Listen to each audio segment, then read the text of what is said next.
Postcards, I really like the format. I think back to the first art I ever bought, and it was all postcards. It was all postcards out of galleries. We'd all have them as kids, as students.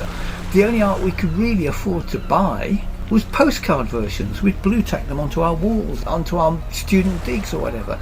I love the format. It's the same as a 7-inch single. It's something very accessible to people. Skyline started in 2019.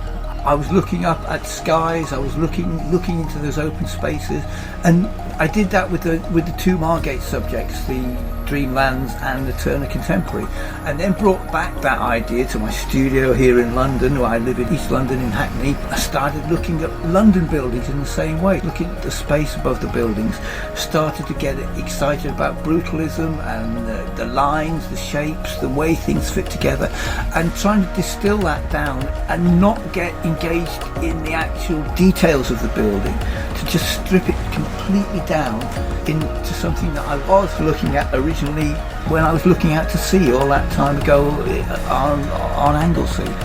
I don't really know Eastbourne that well. I started looking at the buildings of Eastbourne, and of course the pier is something rather special. Now, piers to me is the seaside once again, and to tie things up and to circle it back round, I spent a lot of the time seeing the first bands I ever saw and getting involved in the music scene on the pier at Colwyn Bay, where I would regularly go to gigs there almost on a weekly basis. So piers are always very important to me. That is a glorious pier in Eastbourne. It is something special, and once again I wanted to look at the shapes of that pier. I do want to do a lot more in Eastbourne. Now that I've looked at it, I want to spend a lot more time down there drawing and painting and exploring what's down there.